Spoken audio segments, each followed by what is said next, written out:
خالق هستی، باشگاه 5 صبحی ها، فصل 5.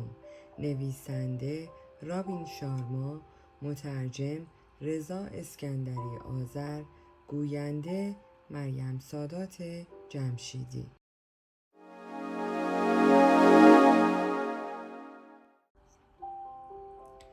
ماجرای عجیب در رابطه با به دست گرفتن کنترل صبح.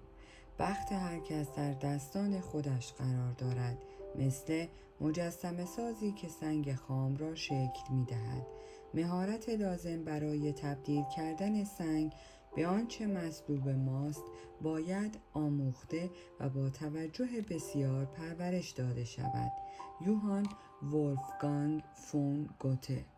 مرد بی خانمان گفت اگر دلتون بخواد خوشحال میشم برای چند روز صبحها در مجموعه ساحلی خودم مربی شما باشم.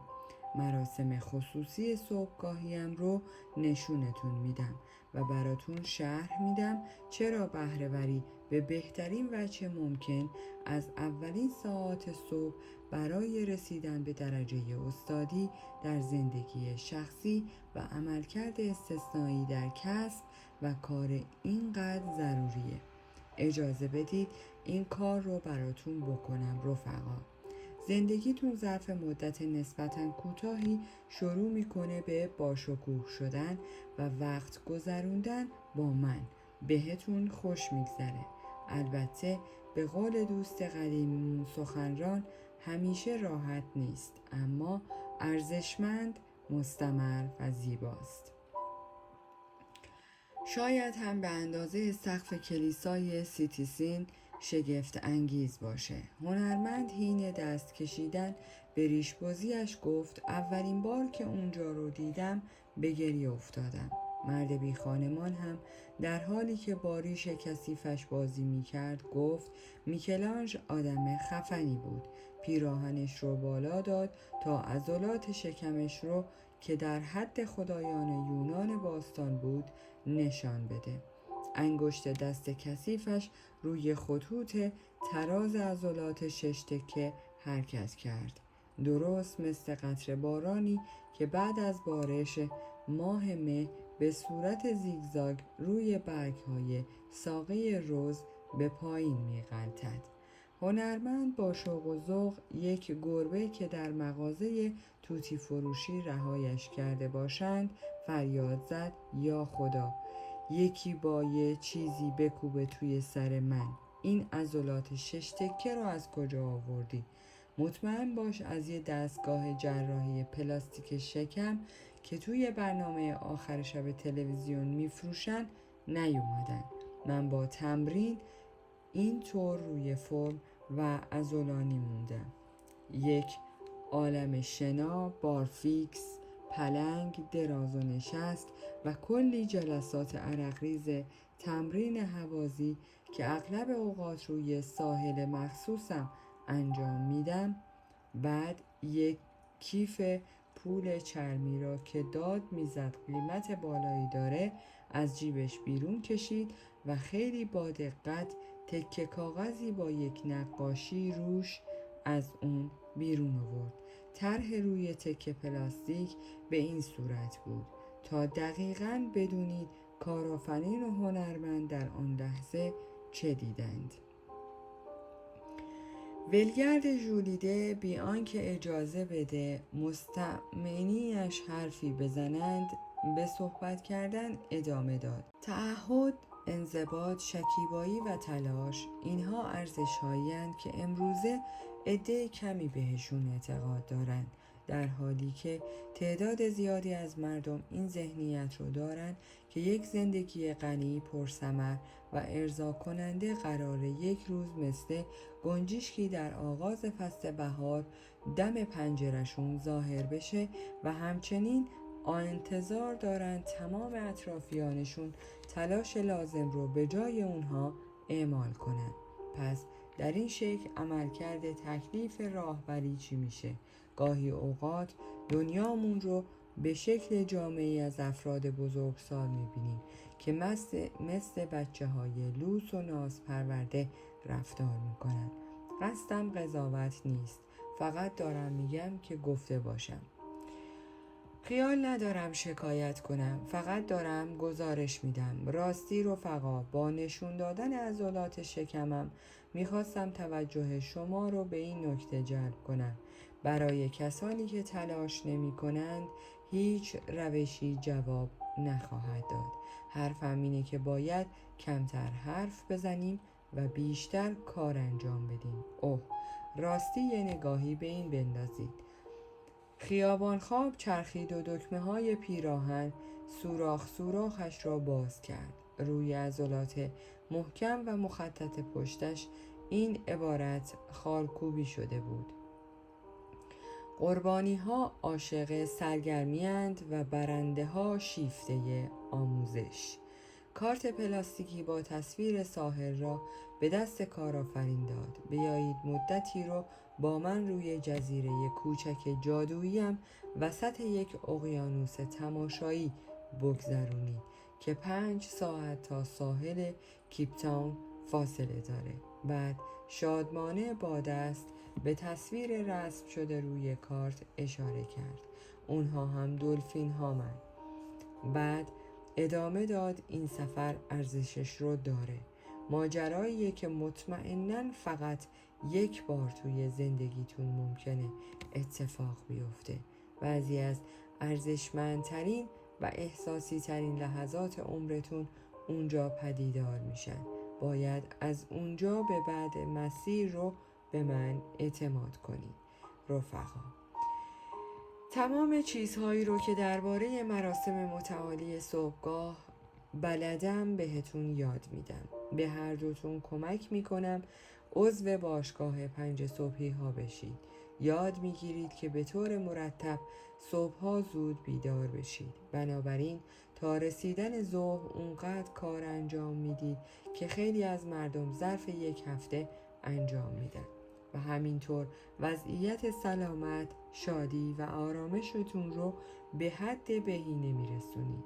دلیلی داره که خیلی از موفق ترین افراد دنیا قبل از خورشید از خواب بیدار میشن، چون اون زمان خاص‌ترین زمان روزه.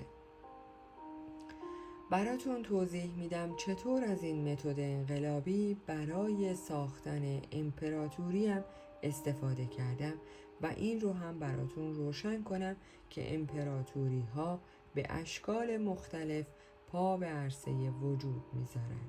اقتصاد فقط یکی از اونهاست. میتونید امپراتوری هنر، بهره‌وری، انسانیت، نودوستی و خیری، آزادی فردی و حتی معنوی تشکیل بدید. تقریباً تمام چیزهایی که موهبتش رو داشتم که از مربیم که زندگیم رو متحول کرد یاد بگیرم در اختیارتون قرار میدم. قراره خیلی چیزها کشف کنید. در عمقی ترین سطوح تحت تاثیر قرار خواهید گرفت. دنیا رو از دریچه کاملا متفاوت خواهید دید. همینطور بهترین غذاها رو خواهید خورد و تماشایی ترین غروب های خورشید رو تماشا خواهید کرد. میتونید توی دریا شنا کنید، با دلفین ها غواصی کنید و در حالی که ساقه های نیشکر توی باد میرقصند با هلیکوپترم بالای سرشون پرواز کنید و چنانچه دعوت خالصانه من رو قبول کنید اصرار دارم که توی خونه خودم اقامت داشته باشید. هنرمند با صدای بلند گفت: خدایا داری شوخی میکنی؟ نه. کم کم داشت روشن میشد. او هم مثل بسیاری از افراد مشغول در حوزه حرفه‌ایش احساساتی نسبت به ریزترین چیزها، هوشیار به واسطه رنجی پنهان، دارای روحی حساس است. آنهایی که بار حسی سنگین ترین نسبت به اغلب افراد با خود حمل می کنند گاهی فکر می کنند دچار نفرینی شدند، اما در حقیقت به آنها موهبتی عطا شده است. موهبتی که آنها را قادر می سازد چیزهایی را حس کنند که دیگران از قلم می اندازند. لذت‌هایی را تجربه کنند که اغلب افراد نادیده می‌گیرند و شکوه و جلال را در لحظات عادی تشخیص می‌دهند. حالا که تا اینجا اومدی منو لایک کن و بدون که منم هر روز ساعت 5 از خواب پا میشم. بله، چنین افرادی به راحتی احساساتشان جریحه دار می شود، اما اینها همان کسانی اند که سمفونی های بزرگ، ساختمان های زیبا و درمان های عالی برای بیماری ها خلق می کنند. تولستوی زمانی گفت تنها کسانی که قادر به عشق ورزیدن با تمام وجودند می توانند از غمهای سترگ رنج ببرند و به قول مولانا شاعر صوفی آنقدر باید قلب خیش را بشکنی تا باز شود. ظاهراً هنرمند همین خصوصیات را در وجودش داشت. بی خانمان با شور و هیجان گفت نه، اتفاقاً کاملاً جدی میگم رفقا. در نزدیکی دهکده‌ای به نام سالیتیوود به معنای تنهایی و خلوت خونه‌ای دارم و باور کنید که سالیتیوود واقعاً اسم با مصممیه برای اونجا. تنها وقتی که از همهمه ها و مسائل رنج آور فرار می کنی و در سکوت و آرامش قرار می گیری به یاد میاری که حقیقتاً مقدر شده که چه کسی باشی. به زندگی بله بگید، بیایید این کار رو انجام بدیم. به قول سخنران پیر، هرچه بیشتر از فرصتهای فوق‌العاده‌ای استفاده کنید که به ظاهر بر اساس تصادف در مسیرتون ظاهر میشن، جادوی بیشتری در زندگیتون پدیدار میشه. نمیشه بازی رو که اصلا شروع نکردید برنده بشید. درسته؟ واقعیت اینه که روزگار هوای شما رو داره، حتی وقتی به نظر میرسه که اینطور نیست. اما شما هم باید سهم خودتون رو انجام بدید و وقتی پنجره فرصت ظاهر میشه با تمام وجود وارد عمل بشید. اوه، و اگر بخونم روی اون جزیره بیاید، تنها درخواستم ازتون اینه که اونقدر اونجا بمونید تا فلسفه و متد شناسی رو که مشاور محرمانم با من در میون گذاشت بهتون یاد بدم. پیوستن به باشگاه 5 صبحی ها کمی زمان میبره. مکسی کرد و ادامه داد در ضمن ترتیب تمام هزینه هاتون رو میدم، همش پای خودم، حتی جت شخصیم رو میفرستم دنبالتون رفقا، البته اگر از نظرتون مشکلی نداشته باشه. کارآفرین و هنرمند انگشت به دهان مبهوت و کاملا نامطمئن به هم نگاه کردند. هنرمند در حالی که هنوز دفترچه را در دست داشت گفت اگر من و دوستم چند لحظه خصوصی حرف بزنیم ایرادی نداره برادر. بی خانمان حین راه افتادن گفت مشکلی نیست، البته هر قدر دوست دارید مشورت کنید. من میرم اونجا روی صندلی‌ام میشینم و چند تا تماس با تیم اجرایی‌ام میگیرم. هنرمند رو کرد به کارآفرین. خیلی نامعقول و مسخره است در این مورد که یه چیزی خاص یا اصلا شاید جادویی توی وجود این بابا هست. بدون شک باهات موافقم. میدونم حرفم به نظر دیوونگی میاد و تازه این مربی که دربارش حرف میزنه همین معلمی که به نظر میاد مثل استادان مدرن باشه خیلی توجهم رو جلب کرده. اعتراف میکنم که این یارو خیابونگرد بینش بزرگی داره و پیداست که تجربهش هم خیلی زیاده. منتها یه نگاه بهش بنداز رفیق، این یارو کاملا آسوپاسه، افتضاحه. بعید میدونم توی چند هفته اخیر حموم رفته باشه. لباساشم همه پارن. از عجیبم یک چیزی اون ورتره و بعضی وقت هم حرفهای عجیب غریبی میزنه. ما اصلا نمیدونیم اون کیه. این ممکنه خطرناک باشه. یعنی خودش ممکنه خطرناک باشه. همراهش هم تایید کرد آره قطعا خیلی عجیبه. یعنی تمام چیزهایی که امروز اینجا اتفاق افتادن خیلی عجیبن. اما همان موقع صورت لاغر کارآفرین نرم شد. البته چشمهایش هنوز همان حالت مالی خویایی را در خود داشتند. خیلی محرمانه گفت من در برهنه‌ای از زندگیم هستم که نیاز به تغییر بزرگی دارم. نمیتونم اینجوری ادامه بدم. حرفات رو شنیدم. از وقتی پدرم رو توی سن 12 سالگی از دست دادم تقریبا نسبت به همه کس و همه چیز بد می شدم. اینکه دختری بدون پدر بزرگ بشه فوق‌العاده چیز ترسناکیه. حقیقتش هنوز بخش زیادی رو از اون ضربه عاطفی با خودم دارم. روزی نیست که بهش فکر نکنم. چند تایی هم رابطه احساسی بد داشتم. مدت زیادی با فقدان عزت نفس درگیر بودم و توی روابط احساسیم انتخاب‌های بد بیشتری مرتکب شدم. حدود 1 سال قبل مدتی رفتم پیش یک روانکاو. اون متوجه هم کرد چرا اونطور رفتار می‌کردم. روانشناسان بهش میگن سندروم دختر بی پدر. در اعماق وجودم ترس زیادی از رها شدن داشتم و با حس ناامنی که از اون زخم ناشی میشد درگیر بودم. بله، این قضایا باعث شد به ظاهر آدم سرسختی بشم و از بعضی جهات بی‌رحم، کینه‌ای که از مرگ پدرم داشتم به هم انگیزه و بلند پروازی داد و از طرفی فقدانش باعث شد از درون احساس تهی بودن کنم. حالا میدونم که اون موقع سعی داشتم با خسته کردن خودم با کار خلایی رو پر کنم که اون با رفتنش به جا گذاشته بود. چون باور داشتم وقتی به موفقیت برسم میتونم عشق از دست رفتم رو پیدا کنم.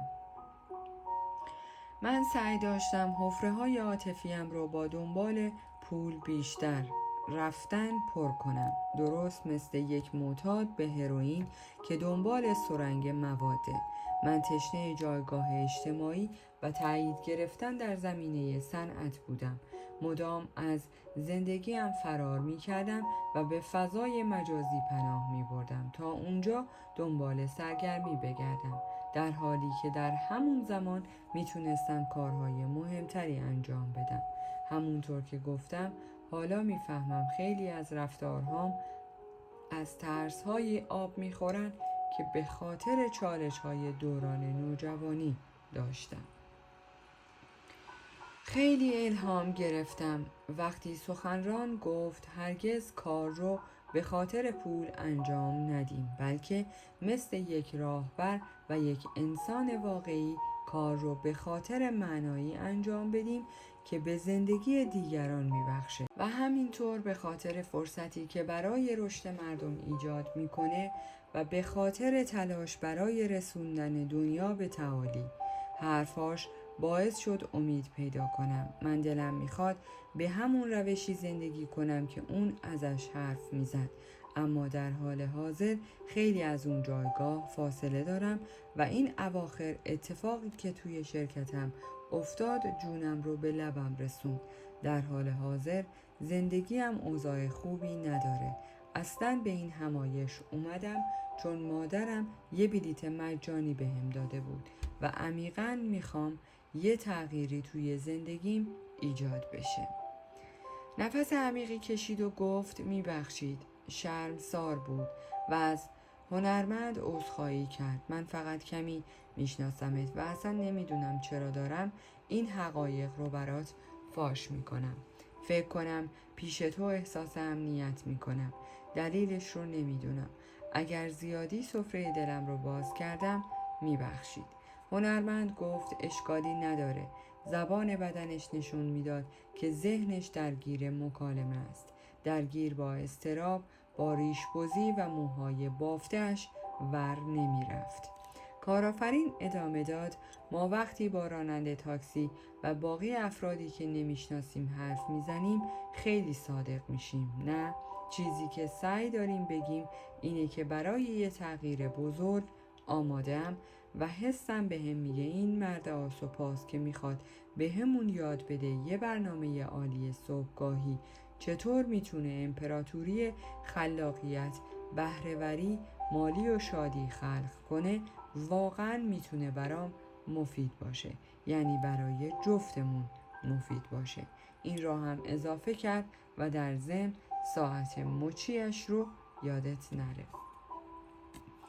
هنرمند جواب داد: من که ازش خوشم اومده، واسه خود شخصیتش، از اینکه گاهی اونقدر شاعرانه و گاهی اونقدر با اشتیاق حرفاش رو میزنه خوشم میاد. اون خیلی واضح فکر میکنه و جوری از برنارد شاو نقل قول میکنه که انگار زندگیش به اون بستگی داره. واقعا موجود باحالیه، ولی هنوز درست حسابی بهش اعتماد ندارم.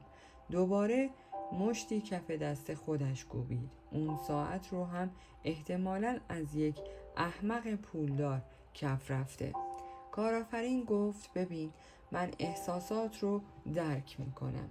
بخش زیادی از وجودم دقیقاً همین حس رو داره و من و خودم هم تازه با هم آشنا شدیم. مطمئن نیستم رفتن به این سفر با تو کار درستیه یا نه. امیدوارم از این حرفم ناراحت نشی. تو آدم خوبی به نظر میای. حالا ممکنه چند تا ایراد کوچیک داشته باشی و به نظرم درک میکنم اونها هم از کجا اومده، ولی در درون انسان خوبی هستی. میدونم. هنرمند کمی احساس خوشنودی کرد. نگاهی به بی خانمان انداخت که حالا داشت از داخل یک کیسه پلاستیکی تکه های آووکادو میخورد. بی خانمان حین خوردن میان وعده‌اش با یک موبایل عهد بوقی حرف میزد و به سقف خیره شده بود. کارآفرین حین اشاره به بی خانمان گفت: بذار ببینم میتونم برنامم رو جوری تغییر بدم که توی شرکت نباشم تا با این آقا وقت بگذرونیم. کم کم دارم از این ایده که توی دهکده‌ای به اسم سالیتیوود روی یک جزیره کوچک وقت بگذرونیم، غذای معرکه بخوریم و با دلفین‌های وحشی شنا کنیم خوشم میاد. به نظرم این میتونه یه ماجراجویی فوق‌العاده باشه. دارم بیشتر از قبل احساس زنده بودن میکنم.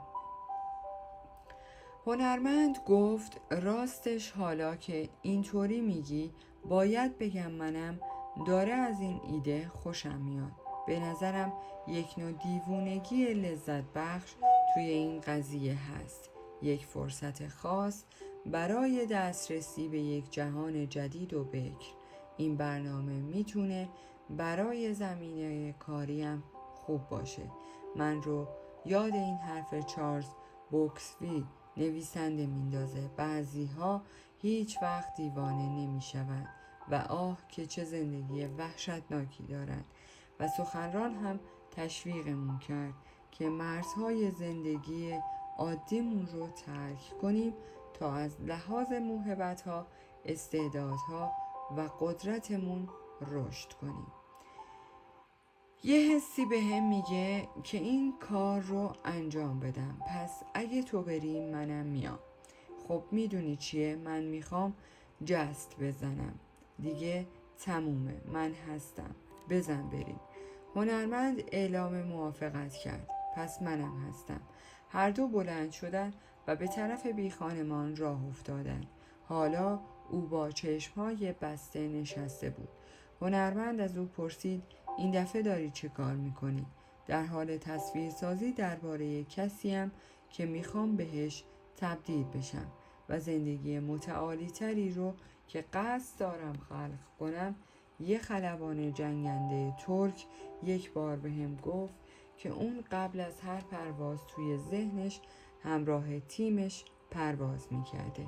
منظورش این بود که قبل از هر پرواز مأموریت رو دقیقاً اونطور که دلش میخواست تا همراه تیمش به انجام برسه با جزئیات توی ذهنش تمرین می‌کرده و این باعث می‌شده نتیجه کارشون در عالم واقعیت کاملاً بی‌نقص باشه. ساختار ذهن شما ابزاری قدرتمند برای رسیدن به عظمت فردی، بهره‌وری شگرف و پیروزی خلاقانه است. البته در کنار ساختار سلامتی احساسی و روحی، اگر دعوتم رو قبول کنید، تمام این مفاهیم قابل توجه رو بهتون آموزش میدم. بگذریم. برگردیم به زمانی که چشمام بسته بودن. من تقریباً هر روز صبح عملکرد ایدئالم رو برای روزی که در پیش دارم توی ذهنم تصویر سازی می کنم. همونطور که به اعماق احساساتم فرو میرم تا دقیقاً همون احساسی رو داشته باشم که در لحظه رسیدن به خواسته هام و انجام دادن برنامه هام خواهم داشت. خودم رو در یک حالت فوق‌العاده مطمئن قرار میدم که هیچ نوع شکستی در اون قلم رو ممکن نیست. بعد هم راهی کار میشم و تمام تلاشم رو میکنم که اون روز رو عالی زندگی کنم. جالبه، کارآفرین مجذوب شده بود. این یکی از رویه‌های عملکردی استانداردی یا SOP که هر روز انجام میدم تا روی اوج بمونم. علم این موضوع رو تایید کرده که این تمرین از طریق فعال کردن ژن‌هایی که تا پیش از این در حالت خفته بودن ژنوم من رو ارتقا میده. میدونید DNA شما تقدیرتون رو رقم نمیزنه. البته جای نگرانی نیست رفقا. وقتی به جزیره برسید خیلی چیزها درباره موفقیت‌ها و کشفیات جدید علم اپیژنتیک یاد میگیرید. همونطور مسائل جالبی درباره علم عصب شناسی و چند برابر کردن موفقیت در عصر رواج حواس پرتی یاد میگیرید تا اجازه ندید سلاح‌های ایجاد حواس پرتی که برای توده مردم ساخته شدن عظمت شما رو نابود کنند. من تمام چیزهایی رو که درباره خلق پروژه ها کشف کردم بهتون یاد میدم. پروژه هایی که طوری استادانه اجرا شدن که برای نسل ها ماندگار بمونن. درباره روش های شگفت آور زره پوش کردن تمرکز ذهنی و ضد حریق کردن انرژی جسمیتون مطالبی رو یاد میگیرید.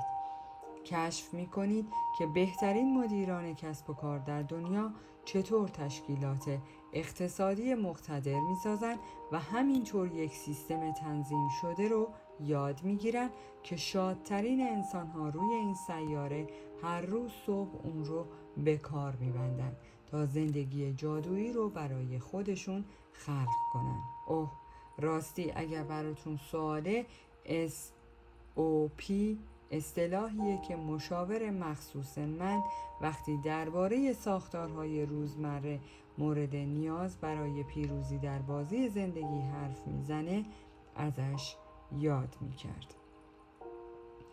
خب فکر کنم شما تصمیم گرفتید با من بیاید. کارآفرین با لحنی خوشبینانه گفت بله میایم. ممنون بابت پیشنهادتون. هنرمند هم که حالا آرامتر به نظر می رسید اضافه کرد آره ممنون رفیق.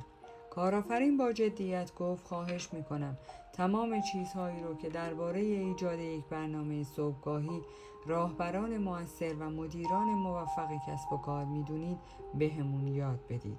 خیلی دلم می خواد عملکرد و بهره‌وری روزانه ام رو بهبود بدم. همونطور به کمک شما نیاز دارم تا زندگیم رو از نو بسازم. حقیقتش امروز انگیزم خیلی زیاده. اونقدر زیاد که مدتها بود این حس رو نداشتم. ولی خب هنوز در بهترین وضعیتم قرار ندارم. هنرمند گفت آره رفیق. راز ایجاد برنامه صبحگاهی حماسه ای رو که بهم کمک میکنه به بهترین نسخه نقاش و انسان ممکن تبدیل بشم یادم بده. حین حرف زدن دفترچه‌اش رو توی هوا تکان میداد. هواپیمات رو بفرست دنبالمون. ما رو ببر به دهکدت، یکم نارگیل بده بخوریم، بذار سوار دلفین ها بشیم و زندگیمون رو ارتقا بده. ما پایه ایم. مرد لاغر با جدیتی که قبلا از اون دیده نشده بود خاطر نشان کرد هیچ قسمت از چیزهایی که قراره کشف کنی درباره انگیزه نیست، بلکه همش درباره تغییر و تحوله و توسط اطلاعات قدرتمند، جدیدترین تحقیقات علمی و تاکتیک های کاملا علمی پشتیبانی میشن که در حیطه های دشوار صنعت آزموده شدن. خودتون رو برای بزرگترین ماجراجویی عمرتون آماده کنید. کارآفرین حین دراز کردن دست برای فشردن دست زمخت بی خانمان گفت عالیه. باید اعتراف کنم که این قضیه برای هر دوی ما فوق‌العاده عجیب بوده، اما به هر دلیل حالا دیگه بهتون اعتماد داریم و در ضمن ما هر نوع تجربه جدیدی رو با آغوش باز میپذیریم.